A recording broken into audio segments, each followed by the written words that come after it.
There used to be a pond about half a mile away from my old house that I would commonly go fishing in. It was nicknamed Daryl's Pond. I still have no idea who Daryl was or why it was called that, but nobody owned it, so people would once in a blue moon go fishing there as well. It was usually me by myself though. I had dug a pole into the ground where I would tie a noose to and from my small kayak. I'd say it was about 3 in the afternoon when I rowed out to the middle of the pond, the sweet spot for getting a decent catch. There was another person coming out from the trees. I waved at him and gave him a smile. He hopped into a small boat floating by the edge of the pond and began to row over to me. As he got close enough where trying to speak to him wouldn't come off as obnoxious, I gave him a friendly, "Perfect day, isn't it?"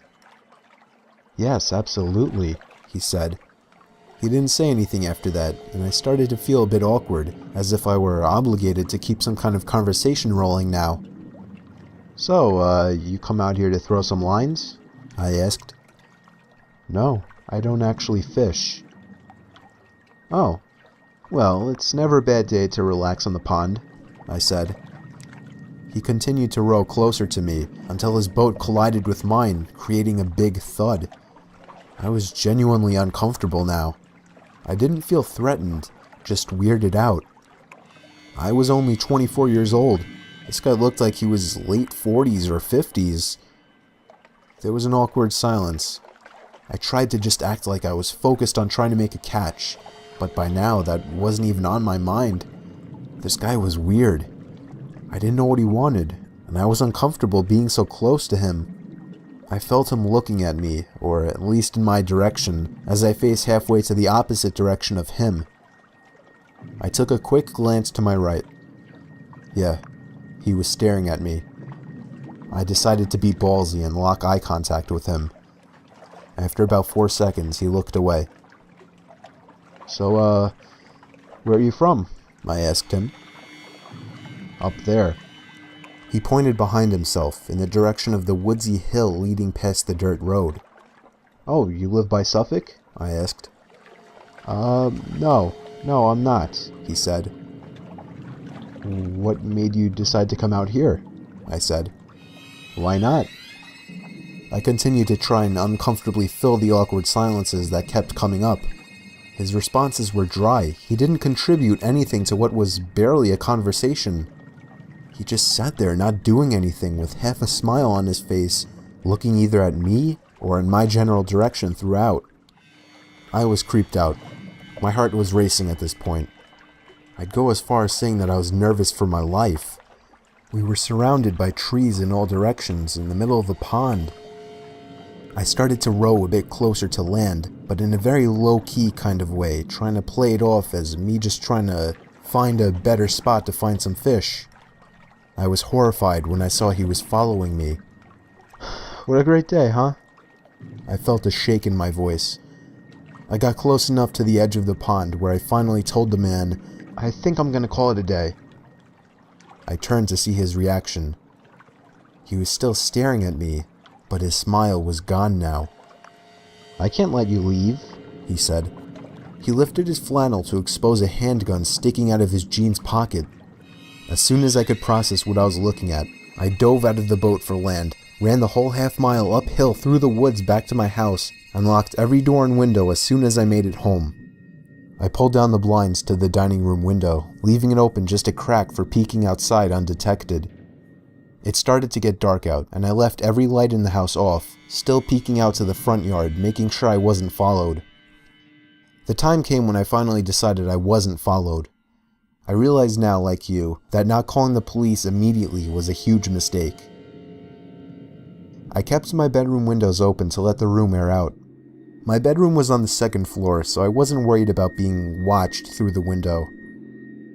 About half an hour after shutting the light and falling under the covers, I heard the sound of leaves crunching from outside.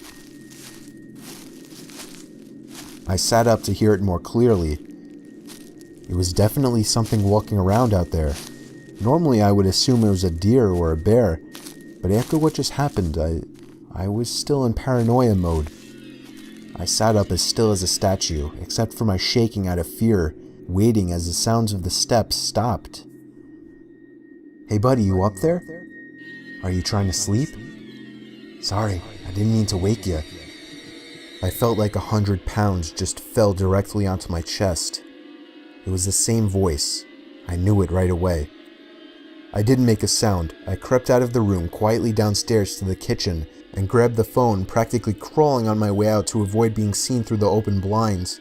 I called 911 like I should have earlier in the temporary safety of my bedroom. I made sure to whisper into the phone as I was still hoping that he hadn't yet heard or spotted me. 20 minutes felt like an hour as I sat behind my bed, waiting for the police to arrive in constant fear that I would hear glass breaking from downstairs, or a thud on the back door, or even just a voice again from down below my window outside. The police did a thorough investigation of the property in nearby woods, turning up nothing. They suggested I stay with a friend or a family member for a few days, and so I did. I never heard from or saw the man again, but I still moved a month later. I couldn't deal with the constant fear and paranoia of being watched through my windows. I feel much more comfortable fishing out by the bay now.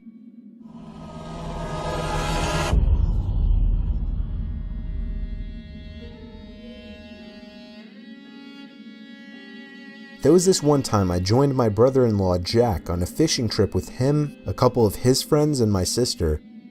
He came from money, so he always had an easy life, and ever since my sister married him, it's been the same for her.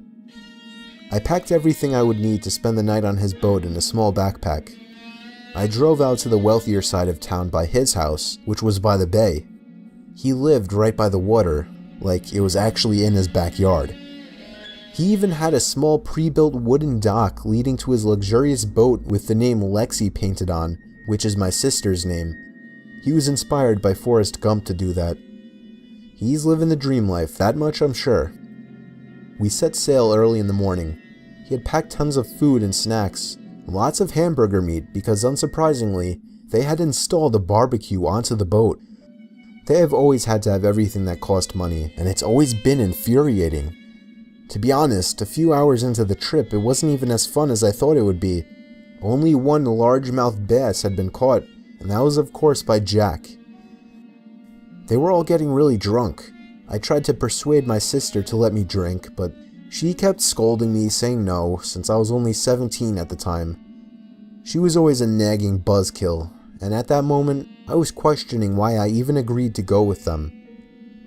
The only part of the trip I was enjoying was being able to relax and tan on the back deck of his unnecessarily large boat. The sky started to turn a beautiful orange as the sun began to set. Jack put the burgers on the grill, which to me seemed odd. 3 fish had been caught by that time, which would have been a perfect, more appropriate dinner, but I would definitely prefer burgers over fish, so I didn't complain. By the time we were done eating, it was dark out. There was something so calming yet unsettling about being in the middle of the ocean at night. It's almost like being in space. Nothing around you as far as the eye can see, and without your vessel, you'd be as good as dead. They were all insanely drunk and or high by now, blasting music and screaming and laughing. They eventually invited me to play Cards Against Humanity with them inside, so I did. I didn't have anything else to do anyway. There was an extra beer sitting on the counter by the small bar, so I just grabbed it. I was long past the point of caring now, and my sister was not in a state of mind to be nagging me anymore. About 3 beers in, I was finally able to loosen up and enjoy myself with a decent buzz.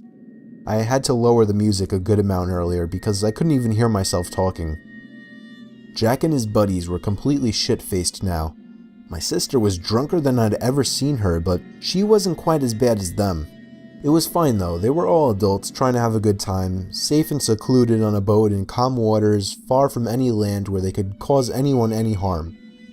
But things took a horribly unexpected turn. Over the now much lower music, me and one of Jack's friends noticed a noise coming from outside. I turned off the music completely. There was the sound of 2 men calling for help from outside. We all rushed outside, or at least I rushed to the side of the boat. There, over the ledge, was a much smaller boat with 2 Indian men looking up at us. I asked them what the problem was. One of them told us they were out of food and gas and needed help. I looked at everyone else.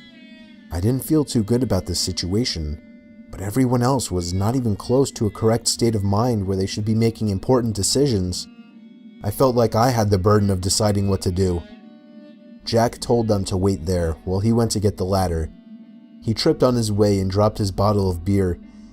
I figured I would hate myself if I chose not to help two stranded seagoers, so I helped Jack in carrying the ladder over to the edge and hooking it to the railing. The two men climbed up on board and thanked all of us. Jack, my sister, and their friends couldn't even speak coherent sentences to the two men, so I had to apologize and told them they had a little too much to drink. The two men didn't even seem to acknowledge my statement. They looked at Jack and asked him if we had any extra food. We led them inside to the kitchen. Jack grabbed the leftover burgers from the counter and they shoveled them down. I didn't feel right about this situation. It made me uncomfortable.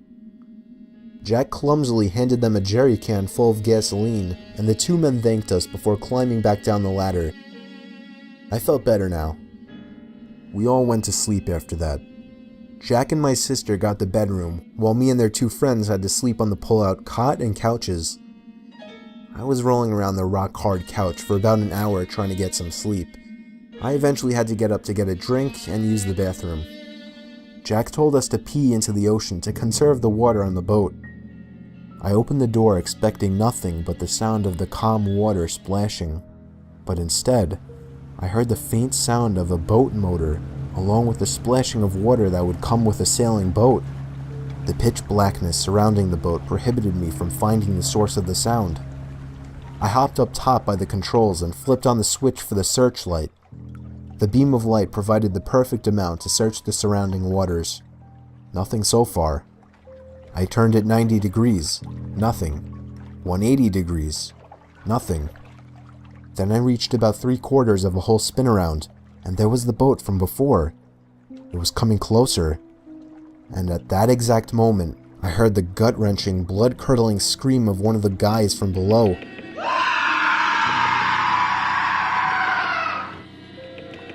I jumped all the way back down to deck level and ran back inside. One of Jack's friends was standing in the corner of the room, while the other was sitting up in reaction to the scream. That was followed by Jack and my sister bursting out of the bedroom to see what was going on. He formed a barely audible sentence, saying he saw two figures standing over him. They apparently ran out the front door to the deck. We all ran to see if they were still there, but they were nowhere in sight. I pointed them in the direction of where I saw the boat. The searchlight was still aimed in that exact position, but by then the boat was already gone. We never managed to find them after that. We searched high and low for what they could have stolen. All that we found was missing were a couple of cans of gasoline and Jack's wallet and keys, which he had left on the kitchen table. We had to speed all the way back to Jack's house that night. It took 4 hours to make it back, but nobody had broken in. He used the spare key hidden in the backyard to get inside. Jack and my sister had the lock changed the next day. The scary part, a few weeks ago, their camera systems caught two suspicious men wearing hoods walk up to their front door and seemingly attempt to unlock it, but failing, then quickly running off. We're 99% sure it was them.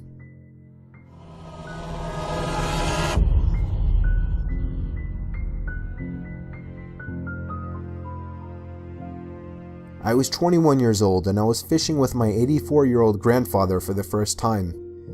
We took an hour-long drive from our suburban home to a more desolate part of the state. He always went fishing in this one particular lake that no one knew about, where he always managed to leave with coolers full of fish. My grandpa was a hardcore fisher, I'll say that right now. I never even knew there were different terms for the steps of fishing. He was throwing terms at me that I didn't understand left and right, even during the car ride there, which finally ended when we veered off the main quiet road and down about 2 miles of dirt trails. He parked his Jeep at the side of the trail, and from there we lugged a small boat through some dense forest. At 84 years old, my grandpa was no weakling. In fact, I was becoming exhausted from carrying the boat, but I didn't want to show him that by asking to stop for a break, because that would just be humiliating if he could lift it longer than I could. I'll skip ahead to when we were actually sitting in the boat fishing. So he just got done showing me how to actually get the line and the hook in the water, After that, he didn't say a thing. He seemed to be concentrating really hard on what he was doing. I turned around to ask him a question. He seemed to be leaning in, focusing on something in the water. He didn't respond to my question, so I just resumed concentration on the water. I turned around like 20 seconds later out of curiosity, and he was leaning even closer now. I thought something was wrong with him. I put my hand on his shoulder, and that's when I heard splashing sounds. My grandpa seemed to push something back into the water, and then yelled at the top of his lungs for me to paddle as fast as I could back in the direction we came. My heart was racing. I didn't know what happened, but I knew it was something bad. As soon as the boat hit the dirt, my grandpa was moving as fast as he could off the boat and back to the car. We left the boat and equipment behind. When we got to the car, he stepped on it down the trails. All the while I was screaming at him to answer me, to tell me what happened. He seemed to have to gather his thoughts before finally, 10 minutes into the drive, saying, "I was looking down into the water. I knew I saw something. It kept getting closer to the surface. It became clearer as it got closer, and I could swear I saw what looked like a face. And then it got even closer, and as I was leaning in to get a better look, something reached out and grabbed a hold of me." That was the most I could get out of him until a few weeks later when he tried his best to describe what he saw, and from the description he gave, I remember it sounding almost like he was describing a human face. Almost. Perhaps I remember best his single sentence.